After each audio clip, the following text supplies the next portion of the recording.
35 siècles avant l'ère chrétienne et environ 2500 ans avant les prophètes du Nouveau Testament, les anciens Égyptiens méditent déjà sur le plus profond et le plus insondable mystère de l'existence humaine.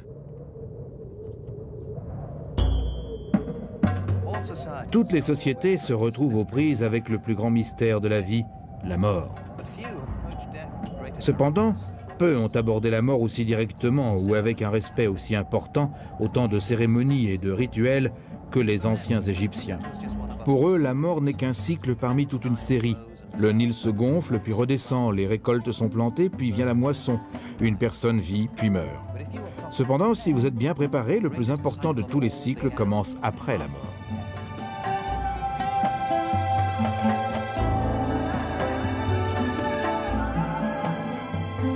Depuis l'aube de leur histoire, les Égyptiens croient fortement à la vie future, une existence qui continuerait éternellement.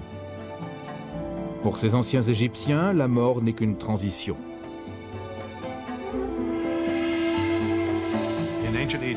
Dans l'Égypte ancienne, la mort était toujours présente, parce que pour eux, ce n'était pas la fin de tout comme ça l'est pour nous. C'était simplement un changement d'état.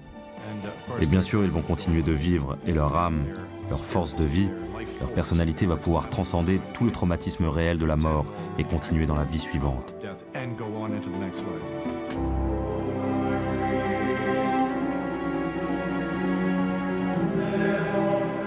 Le concept égyptien de vie éternelle se distingue quelque peu de celui des cultures chrétiennes qui suivront dans les siècles à venir. Les Égyptiens n'aspirent pas à une vie meilleure, à une sorte de paradis céleste après la mort. Ils veulent simplement continuer à vivre la vie qu'ils connaissent et apprécient, ici, sur Terre. La société égyptienne consacre une quantité considérable d'énergie aux rituels entourant la mort. En étudiant ces rites anciens, les archéologues tentent non seulement d'apprendre comment les Égyptiens mouraient, mais également, ils l'espèrent, tentent d'en savoir davantage sur la façon dont ils vivaient.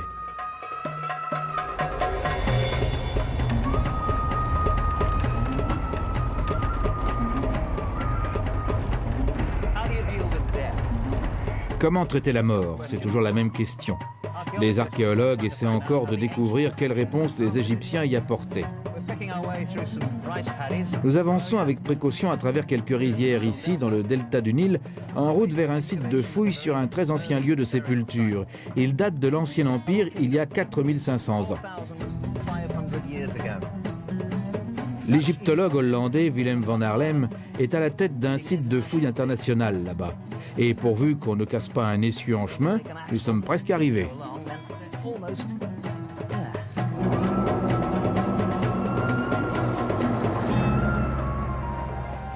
La majeure partie de l'Égypte est occupée par le désert.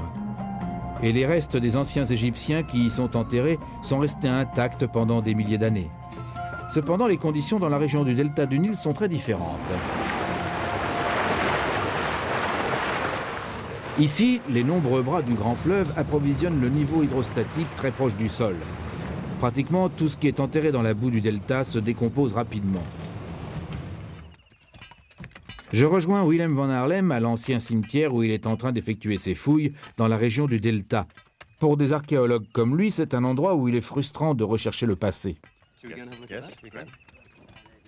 Mais j'ai la chance d'arriver un jour où l'on a déterré un corps de sa tombe ancienne afin de l'étudier.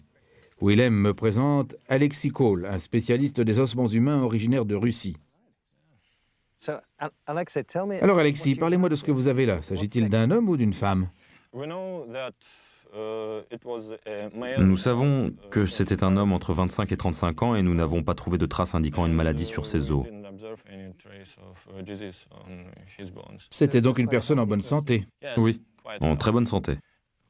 Ici nous avons les jambes, et ça c'est le pelvis? Oui, les jambes, le pelvis, et ici on voit les bras. Et les côtes? Oui, ce sont les côtes. Et ça c'est son crâne. Oui,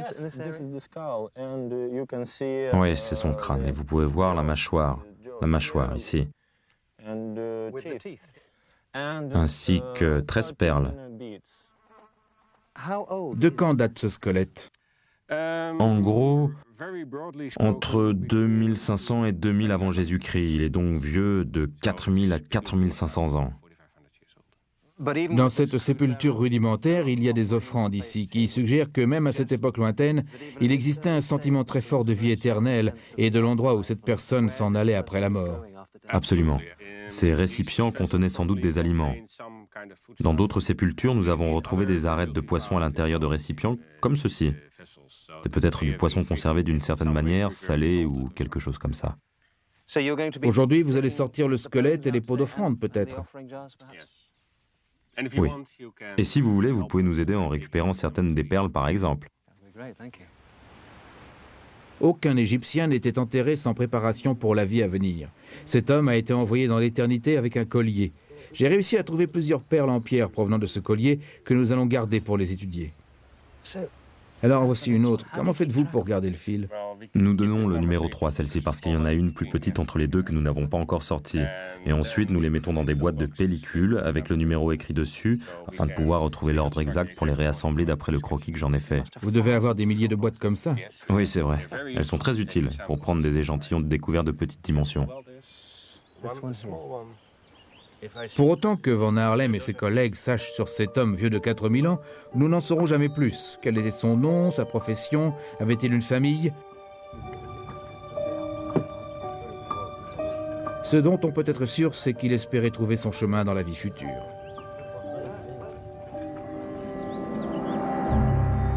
Mais on ne passe pas automatiquement du monde des vivants à la vie éternelle des morts. C'est un processus complexe et soumis à un grand nombre de rituels qui ne peut être entrepris avec succès que par ceux qui ont mené une vie morale. Et ils doivent être prêts à surmonter de nombreux obstacles. Le passage dans la vie future se produit dans une région que les Égyptiens appellent les enfers. C'est le grand dieu Osiris qui gouverne ce royaume profondément mystérieux. L'âme du défunt est présentée à Osiris et à un tribunal de 42 juges.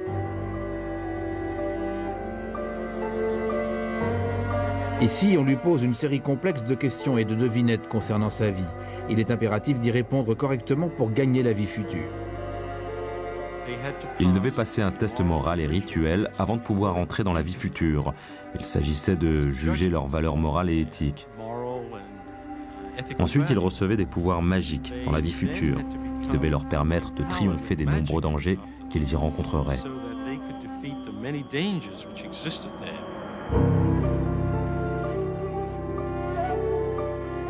La partie la plus cruciale de cet examen était connue sous le nom de la pesée du cœur.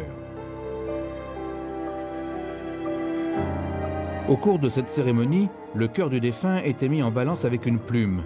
Si le cœur et la plume étaient en équilibre, la personne pouvait accéder à la vie future. L'enjeu de ces tests étant tellement important, il était naturel pour les anciens Égyptiens de chercher de l'aide.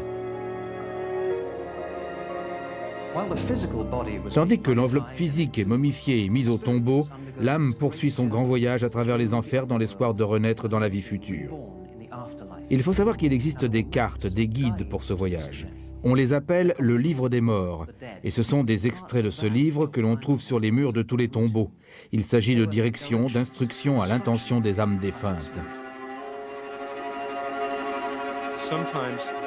Parfois, ces textes funéraires soit décrivent, soit fournissent carrément une carte représentant la vie future et les itinéraires à travers la vie future. Et c'est très important parce que les routes à suivre sont très dangereuses.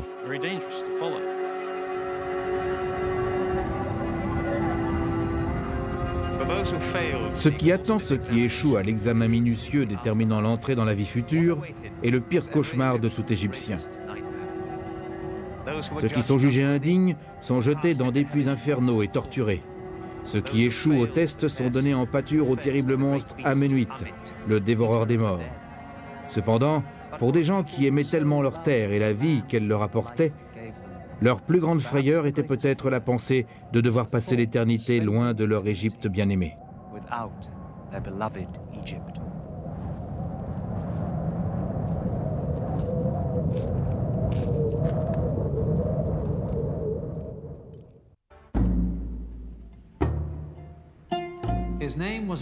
Il s'appelait Mazahert.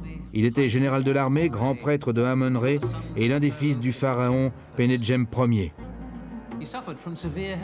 Il souffrait de violents maux de tête. Nous possédons certaines des lettres qu'il a rédigées à son docteur, lui demandant un remède. Peut-être bien que cela n'a pas marché, bien qu'il ait vécu jusqu'à l'âge relativement avancé de 52 ans. En dépit de tous les détails que nous avons sur sa vie, pour les visiteurs de ce musée, il n'est rien de plus qu'une momie. Depuis les Grecs et les Romains jusqu'aux scénaristes de Hollywood, rien dans la vie des Égyptiens n'a autant fasciné le monde que la momification. Ceci en est une illustration réussie. Cela signifie qu'en ce qui concerne Mazahert, il est toujours vivant.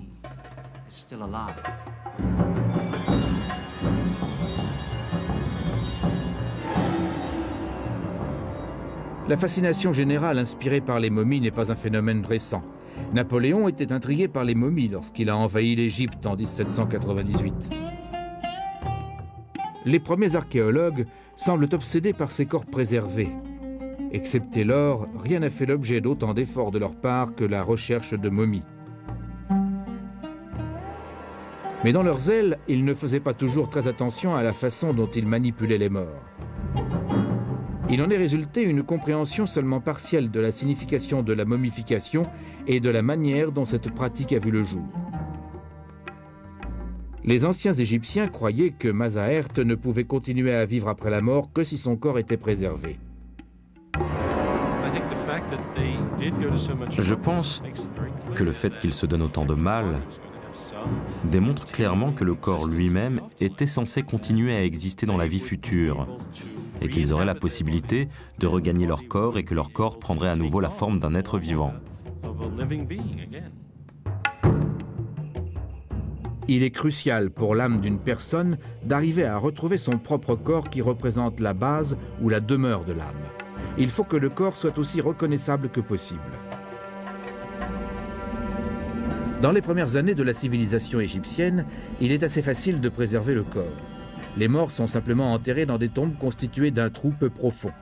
Le sable chaud du désert garantit que les tissus sécheront avant que le cadavre ait le temps de pourrir. Cependant, alors que l'Égypte devient plus sophistiquée, les Égyptiens commencent à vouloir un lieu de sépulture qui soit davantage qu'un trou dans le sable. Vers 3400 avant Jésus-Christ, l'aristocratie égyptienne se fait enterrer dans des tombeaux en surface. Mais en l'absence d'un lit de sable sec, leur corps se décompose. Il faut une meilleure méthode de préservation, parce que sans le corps, il n'est pas question de vie future. Il a fallu près de 1000 ans, mais ce qui s'est développé est un système complexe de momification. Les anciennes méthodes ne nécessitent pas beaucoup plus que l'enveloppe du corps dans une toile de lin qui est ensuite enduite de résine liquide. Cependant, alors que le temps passe, il apparaît aux Égyptiens que, comme dans tous les organismes, les organes internes du corps humain sont les premiers à se détériorer. À partir de la 4e dynastie, en 2600 avant Jésus-Christ, on commence à enlever ces organes et les premières vraies momies font enfin leur apparition. Le procédé devient de plus en plus sophistiqué, jusqu'à son apogée sous le Nouvel Empire, environ 1500 ans avant l'ère chrétienne.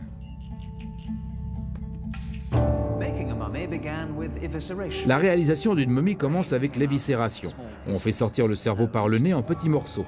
L'estomac, les poumons, le foie et les intestins sont retirés par une petite incision. Chaque organe est placé dans une canope spéciale, comme celle-ci. Ces canopes sont ensuite conservées près de la momie, de façon à ce que l'âme reconnaisse les pièces détachées qui lui appartiennent.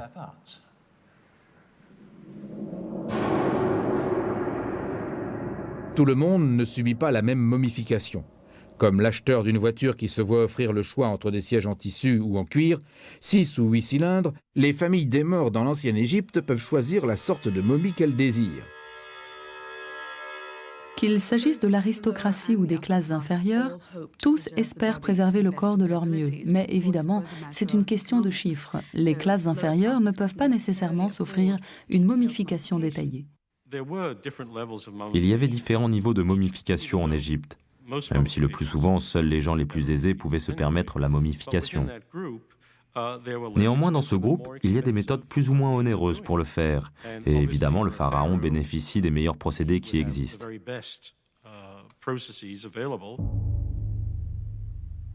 S'agissant du corps du pharaon, l'acte de momification consiste en un procédé astreignant d'une durée approximative de 40 jours. Les ingrédients les plus précieux sont employés pour enduire le corps. On fait venir les résines de pin et de genévrier depuis les terres du Liban actuel. On fait apporter de l'encens et de la myrrhe depuis la Somalie actuelle, dans la péninsule arabe. De la cannelle et de la cire d'abeille sont également utilisés pour parfumer le cadavre et sceller le corps. Une fois la préparation du corps achevée, on l'enveloppe avec précaution dans des bandelettes de lin jusqu'aux doigts et orteils qui sont enveloppés individuellement. Alors que les siècles se changent en millénaires, la quête de la momie idéale se poursuit. La reconnaissance de la momie est tellement cruciale que les Égyptiens sont à la recherche de toute technique qui les aidera à préserver l'apparence des morts. Le trait le plus reconnaissable du grand pharaon Ramsès II est son grand nez crochu. La préservation de ce nez distinctif va nécessiter une solution novatrice. Des radiographies effectuées en 1977 ont révélé la présence dans la cavité nasale du pharaon de dizaines de grains de poivre qui devaient assurer que le nez légendaire puisse être reconnu pour l'éternité. Sous le Nouvel Empire, on a commencé à insérer de petits oignons sous les paupières, parce que les yeux se composent en majorité d'eau. Aussi, quand on les dessèche, ils s'enfoncent. Alors pour plusieurs des momies royales, on insère de petits oignons de manière à créer une jolie petite bosse à l'apparence naturelle. Comme ça, ils ont seulement l'air de dormir. On utilise aussi des galets peints pour remplacer les yeux. On se sert parfois de sciure de bois, de paille, de sable et de lichen pour modeler les traits du visage et leur redonner approximativement l'apparence que le défunt présentait de son vivant. Nous ne savons pas grand-chose des gens qui effectuent le processus d'embaumement des morts. Nous savons en revanche que l'enveloppement final de la momie est souvent réalisé par des prêtres portant des masques du dieu Anubis, la déité responsable de la momification. Une fois la momie du pharaon complètement enveloppée, elle est souvent couverte d'un masque funéraire ressemblant au pharaon. Le plus célèbre de ces masques est le fabuleux masque doré qui couvre le visage de l'enfant roi du Nouvel Empire, Toutankhamon.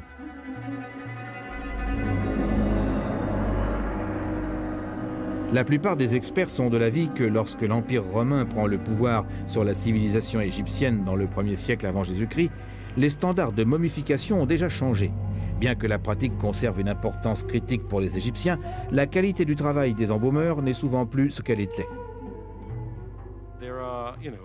Vous savez, il y a des histoires d'horreur en archéologie où l'on défait ce qui a l'air d'une momie tout à fait normale, et on trouve en réalité des morceaux de plusieurs corps qui ont été collés ensemble, mais présentés à la famille comme Monsieur X ou Madame Y, et qui lui sont donnés à la place du corps qui doit être enterré. Il semble donc que le procédé d'embaumement ait été souvent bâclé.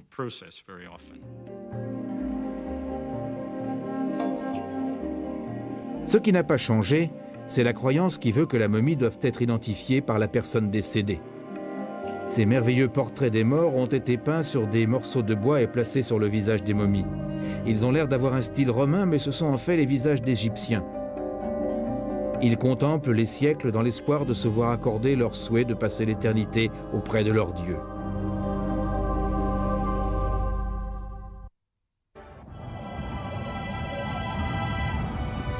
Alors que le processus de momification évolue lentement, il en va de même de l'attitude des Égyptiens concernant l'endroit où enterrer leurs proches.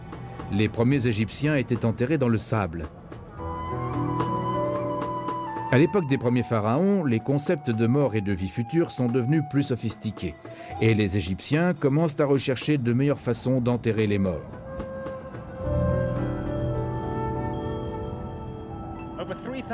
Plus de 3000 ans avant l'ère chrétienne, les attitudes des Égyptiens concernant l'enterrement ont commencé à changer. On ne considère plus de simples trous dans le désert comme étant appropriés. Ce qu'il faut, c'est une demeure plus substantielle et plus permanente pour les défunts. Une structure avec de la place pour tout ce dont le défunt aurait besoin dans son long voyage dans la vie future, et de la place pour les offrandes et la nourriture pour reprendre des forces.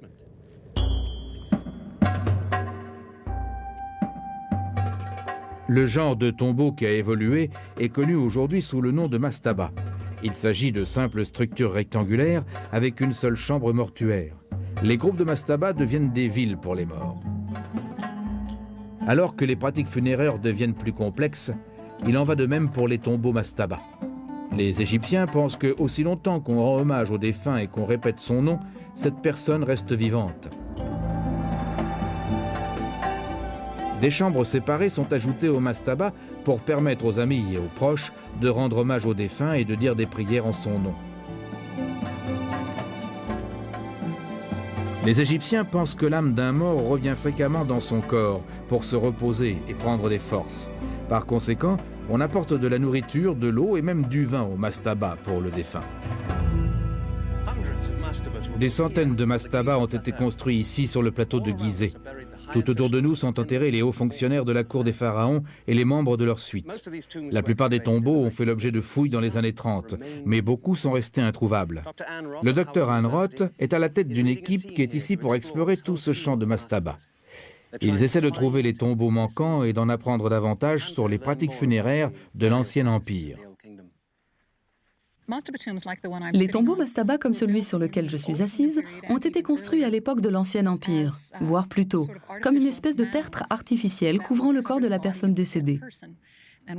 Nous revenons sur des tombeaux qui avaient déjà fait l'objet de fouilles vers la fin des années 30 pour essayer de trouver, en les examinant d'un peu plus près, si nous pouvons établir les activités de ceux qui les ont construits, de ceux qui en étaient propriétaires, de ceux qui travaillaient ici comme prêtres et de ceux qui vivaient ici en touristes, et ainsi vraiment recréer la vie dans le cimetière. Alors ceci est l'un des mastabas que vous êtes en train d'explorer à nouveau. Non, pas celui-ci en fait, celui qui est par là. Brad a passé quelques jours à dégager là où ce mastaba s'était écroulé par-dessus celui-ci. Et tout de suite, quand il a commencé à nettoyer la surface même du mastaba, il a découvert plusieurs chambres mortuaires. Et elles sortent de l'ordinaire, car elles n'ont pas l'air d'avoir de puits au-dessus d'elles. Nous n'avons pas encore réussi à y entrer. Il est possible qu'ils aient en fait enterré les personnes et ensuite construit tout le mastaba au-dessus d'elles. Vous avez été très occupé. Parlez-moi de ce que vous avez trouvé ici. Eh bien, quand nous avons ouvert la chambre pour la première fois, nous pouvions voir le dessus d'un crâne. Donc nous savions qu'il y avait une sépulture à l'intérieur. Il s'agit ici, apparemment, d'une femme assez jeune, aux alentours de 18 ans. Et on peut le déduire du fait que les os n'ont pas fini de fusionner. Lorsqu'on grandit, les os se transforment, bien sûr. Cette sépulture n'est que l'une des deux que nous pensons avoir dans ce tombeau. Nous étions à la recherche du puits de celle-ci et sommes tombés sur une deuxième sépulture que vous êtes, je crois, sur le point de découvrir, n'est-ce pas? Oui, je pense. Ce corps est partiellement excavé, mais nous avons sans doute une sépulture complète à cet autre endroit. C'est épatant, est-ce qu'on peut regarder? À Allison, nous avons un autre corps. Vous voyez quelque chose en bas? Je vois un crâne et peut-être un tibia. Oui, c'est bien un tibia. Qu'est-ce que vous allez faire maintenant pour nettoyer ce squelette? Eh bien, je vais faire beaucoup de balayage, en faisant attention à ne pas déplacer les os. Le problème avec ces sépultures est que, comme vous avez pu le remarquer, l'espace y est très restreint. On voit que ça a été dérangé. Peut-être une femme. Les os sont assez petits. Il est clair que c'est un adulte.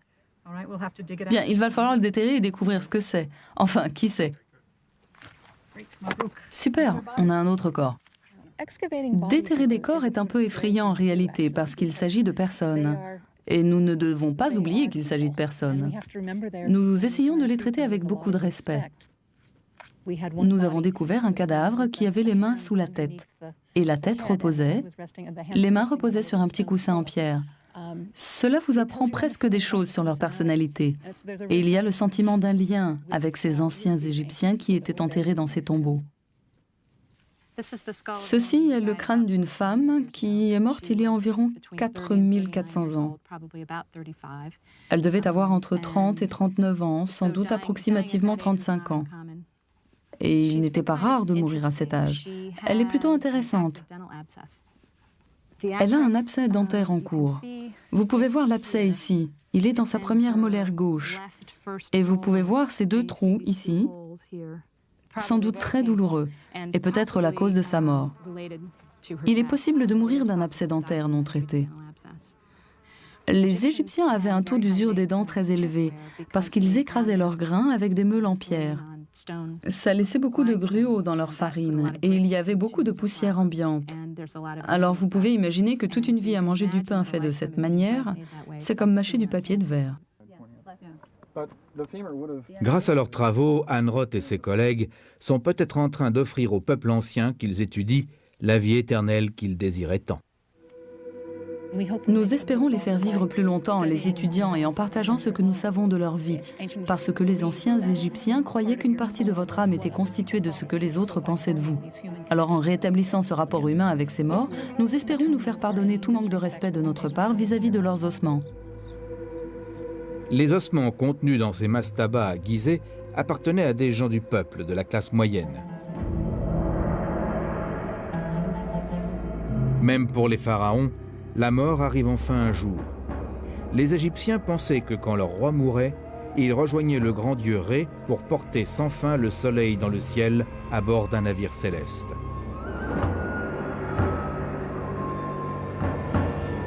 Afin de garantir que le pharaon aurait une embarcation à sa disposition pour cet important voyage, des bateaux tels que celui-ci étaient parfois enterrés près des tombeaux royaux.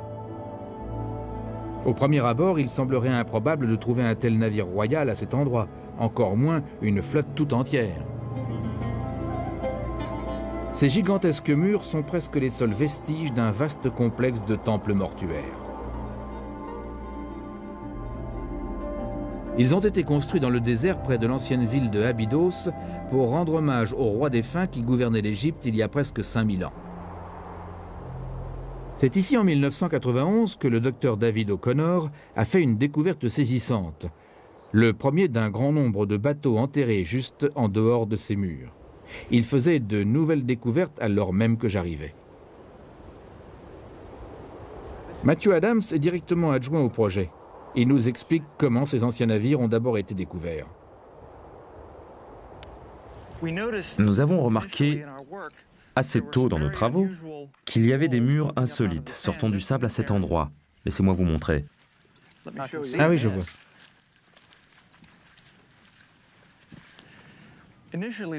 Initialement, nous pensions qu'il s'agissait des murs d'un bâtiment quelconque. On peut voir des briques en terre ici et juste un peu du plâtre d'origine qui recouvrait les murs. Mais il présente ces formes curieuses au bout. Voici un coin et il se termine par ici de façon arrondie, en courbe. Quelle est la clé du mystère? La clé du mystère est que ces murs renferment, ou du moins étaient construits pour renfermer, des bateaux en bois. Les bateaux étaient placés dans un trou peu profond. Ensuite, les murs en briques étaient construits tout autour. Chacun des bateaux à l'intérieur de ces structures est rempli de briques en terre, et ensuite, le tout est couvert d'une espèce de plâtre fait de boue. Et ils sont réellement à l'intérieur, là. Il y a des bateaux en bois à l'intérieur de ces structures en ce moment. Et à quoi sert le rocher? Nous pensons que le rocher est une sorte d'encre symbolique pour amarrer les bateaux sur place de façon permanente, voire éternelle. Épatant. Alors ce qu'on a là, ce sont des murs enfermant un véritable bateau en bois. Et ça, est-ce que c'est la proue ou bien la poupe? Nous ne sommes pas vraiment sûrs si c'est la proue ou la poupe. C'est une forme distincte, cependant. Très distinct, oui. Quelle est la longueur totale? Le plus long mesure environ 30 mètres sur environ 3 ou 4 mètres de large. 30 mètres, ce sont des dimensions vraiment considérables. Oui, des embarcations considérables.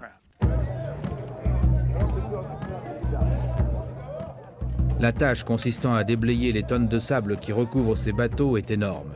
Une fois achevé, il faudra retirer les couvercles en plâtre avec beaucoup de précautions et on pourra commencer à avoir une idée de ce à quoi ces bateaux ressemblaient autrefois. Tandis qu'on balaie le sable, il est possible, en faisant attention, de mettre à jour les planches en bois des longs vaisseaux étroits placés ici il y a près de 5000 ans. Regardez ça. Ici, vous pouvez en fait voir toute une série des planches longitudinales qui s'étendent sur la longueur du bateau. Vous pouvez voir les espaces entre les planches. Ces planches semblent vraiment très épaisses. C'est exact. Elles ont une épaisseur entre 5 et 7 cm et demi et nous ne connaissons pas encore précisément leur longueur.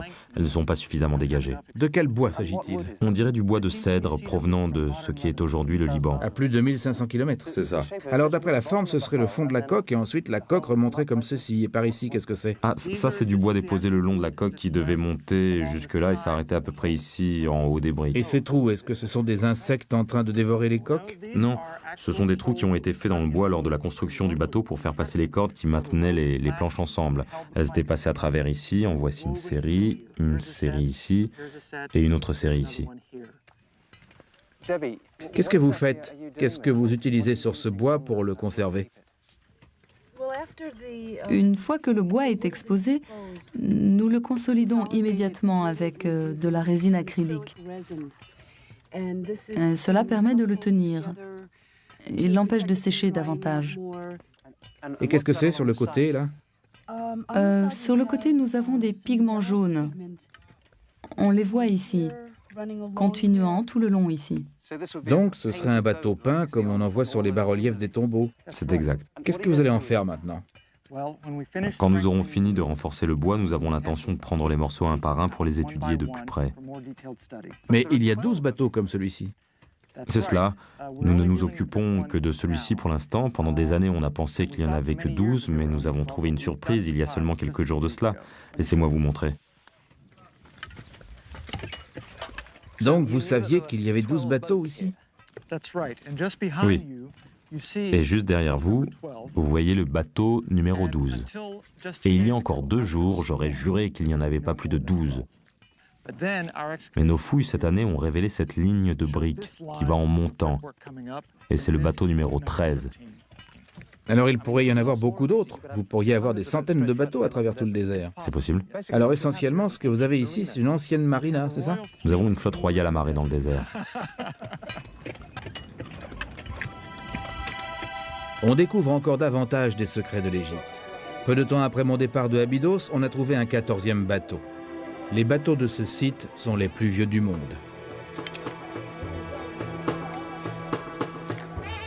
Cette flotte royale que Matthew Adams et ses collègues tentent de sauvegarder est enterrée près des tombeaux mastaba des premiers rois. Après des siècles d'utilisation des simples mastabas, les coutumes relatives aux enterrements sont devenues plus complexes. Vers 2700 ans avant Jésus-Christ, les rois égyptiens sont prêts à bâtir des tombeaux à plus grande échelle.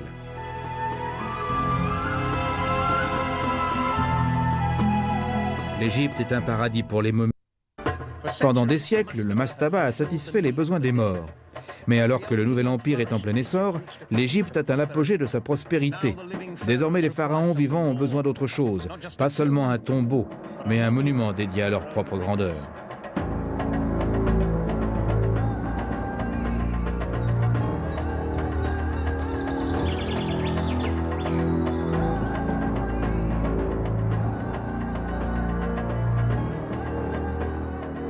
Environ 2600 ans avant l'ère chrétienne, les pharaons égyptiens créent les plus grands tombeaux que le monde ait connus.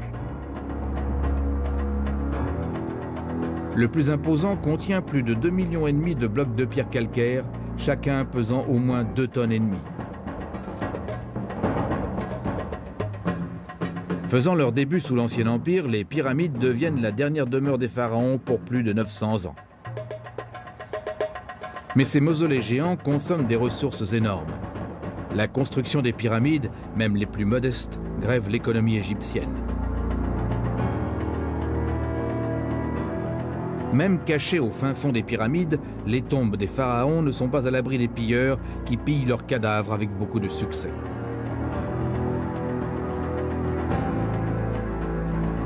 Vers la fin de l'Ancien Empire, la royauté égyptienne commence à rechercher d'autres endroits où leurs morts pourraient se reposer pour leur long et difficile voyage vers l'immortalité. Dès le début du Nouvel Empire, il s'opère un changement dans les observances religieuses.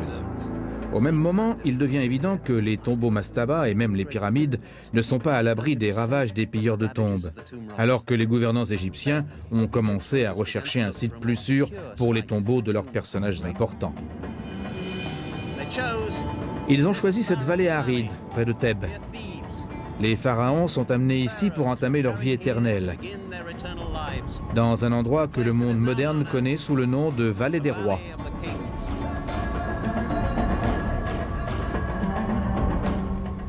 L'isolation lointaine de la vallée semble offrir la protection nécessaire. La construction du tombeau d'un pharaon commence généralement dès qu'il accède au trône.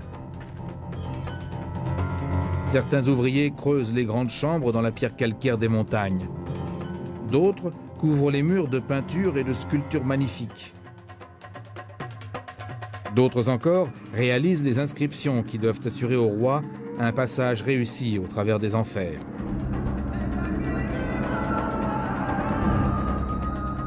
D'anciens textes révèlent que lorsque la nouvelle de la mort du roi se fait entendre, on ajoute à la hâte sur le tombeau des décorations finales et des ornements élaborés.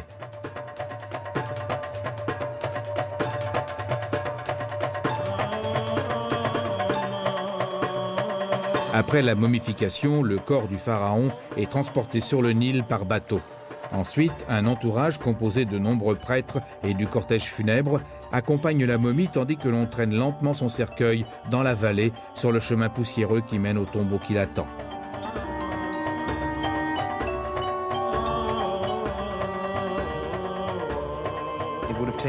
Il aura fallu plusieurs jours de rituels et de cérémonies pour apporter le corps momifié du pharaon depuis la rive du Nil jusqu'à l'entrée du tombeau ici. Depuis que le pharaon est décédé, on s'active frénétiquement pour préparer cet endroit. Et maintenant, enfin, l'acte final de la vie du pharaon va commencer. L'air est rempli de l'odeur de l'encens et du son des psalmodies. Les prêtres mènent la procession jusqu'au tombeau, suivis de la famille royale en deuil.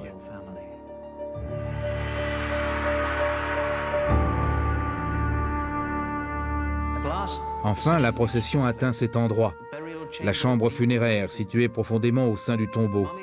On dépose la momie dans son sarcophage. On chante des dernières prières rituelles et le lourd couvercle est mis en place. Le cortège funèbre retourne au pays des vivants et on laisse le pharaon dans sa nouvelle demeure pour la vie future. Pendant plus de 5 siècles, les pharaons qui sont enterrés dans cette vallée ont régné sur l'Égypte à l'apogée de sa grandeur et de son influence. Mais 1000 ans avant l'ère chrétienne, la puissance de l'Égypte et de ses rois a entamé son déclin.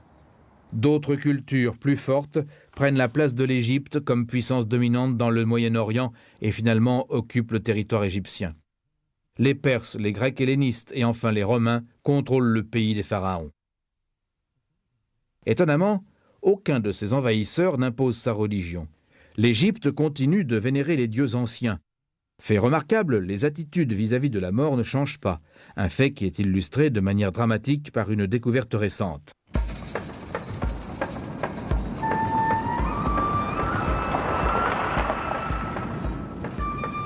Nous sommes dans le grand désert de l'ouest égyptien, à environ 300 km à l'ouest du Caire. Ce n'est pas un endroit à tomber en panne, il fait très chaud ici. En conduisant sur la route, il semble impossible qu'il y ait quoi que ce soit entre ici et la frontière libyenne, à l'exception de la chaleur et beaucoup de pierres et de sable. Mais ce n'est pas tout à fait le cas. Il y a certains endroits où des dépressions dans le sol du désert permettent d'atteindre et d'exploiter les vastes nappes d'eau. Grâce à cela, 5 oasis luxuriantes ont vu le jour. Nous nous dirigeons maintenant vers l'une d'elles, c'est Bahariya, là où l'archéologue égyptien Zahi Hawass est en train de superviser les travaux sur une découverte incroyable. Quand l'Égypte faisait partie de l'Empire romain, la vaste oasis de Bahariya était une communauté prospère comptant 10 000 habitants. Au 5e siècle avant Jésus-Christ, cette oasis est célèbre pour ses dattes et son vin. Aujourd'hui, elle est célèbre pour un accident impliquant un âne.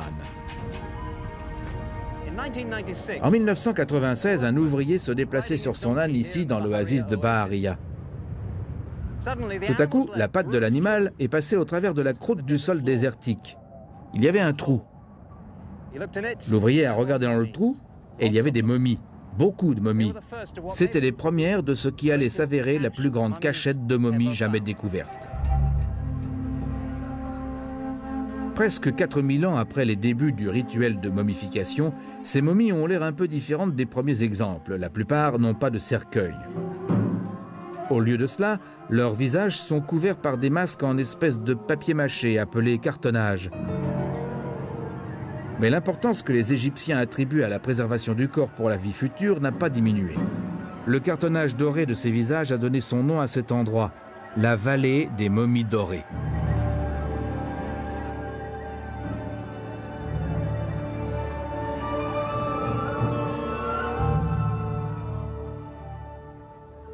Le docteur Zahi Hawass du Conseil suprême égyptien sur les antiquités est responsable des fouilles dans ces tombeaux. Il m'a fait faire le tour des travaux qui ont été effectués jusqu'à présent. Alors docteur, quel est ce tombeau? Découvert ici dans la vallée des momies dorées, dans ce tombeau seul, nous avons découvert 41 momies. Il y a un nombre incroyable de momies, je n'en ai jamais vu autant. Oui, mais ce qui est intéressant, c'est que si vous regardez ce type de momie ici, vous pouvez en voir au moins 3 types différents. Si vous regardez celle qui a le visage recouvert d'or, et voici la momie qui est entièrement enveloppée dans du lin seulement. C'est beau, n'est-ce pas, la manière dont c'est fait? Oui, effectivement. Et ces momies que vous dites couvertes d'un cartonnage, vous pouvez les voir recouvertes de scènes avec des dieux et des déesses. Et regardez cet enfant. Nous avons fait radiographier un enfant comme celui-ci, mais il s'agit, je pense ici, d'un enfant âgé au maximum de 2 ans. C'est magnifique. Inexact d'affirmer que la momification pendant la période romaine s'était détériorée, ce n'est pas vrai. C'est en très bon état. Je pense que cette momie qui est au centre ici pouvait être le chef de famille. C'est pourquoi il est au centre. Il pouvait être le chef de famille, parce qu'il est couché au centre de la pièce. Et ils l'ont disposé sur une sorte d'estrade surélevée. C'est pour cela que je pense qu'il est le chef de toute la famille. C'est très émouvant de voir une famille entière enterrée ici. Est-ce le cas dans les autres tombeaux? Chaque momie est différente des autres momies. Et chaque momie nous raconte une histoire sur les gens. Allons-y.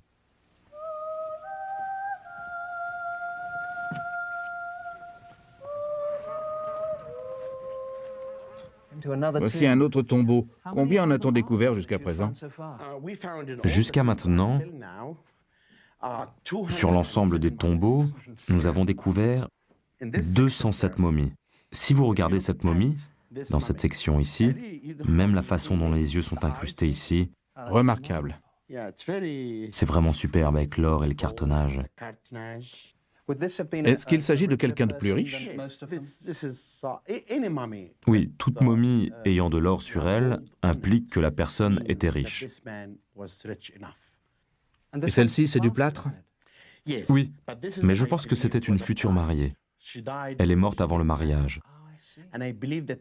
Et je pense que sa famille a appliqué le maquillage sur les lèvres et les joues afin qu'elle puisse se marier dans la vie future. Combien d'autres tombeaux comme celui-ci pensez-vous trouver ici? Oh, je pense que je passerai ma vie entière à faire des fouilles, à découvrir les secrets des momies, ainsi que de nombreuses histoires sur la vie des gens ici. Et j'ai déclaré à de nombreuses reprises que nous allions découvrir au moins 10 000 momies. J'appelle cet endroit la vallée des momies dorées. Il est facile de penser que l'acte de momification ne s'applique qu'aux grands pharaons. Ce sont leurs tombeaux qui ont attiré autant d'attention et d'efforts de la part des archéologues. Mais à Bahareya, les tombeaux sont remplis non pas de membres de la royauté, mais de gens du peuple.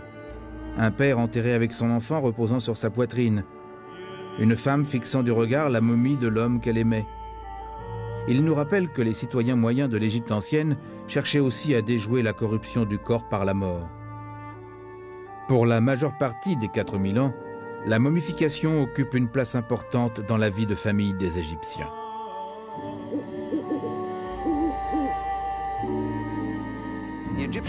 La peine éprouvée par une famille égyptienne à la mort d'un bien-aimé était tout aussi réelle que la nôtre serait dans la même situation. Et pourtant, alors qu'ils sont eux-mêmes affligés, ils savent qu'au même moment, la personne décédée est en train de lutter pour survivre à son grand périple au travers des enfers. Pendant ce temps, la famille doit entamer une longue série de rituels et de cérémonies.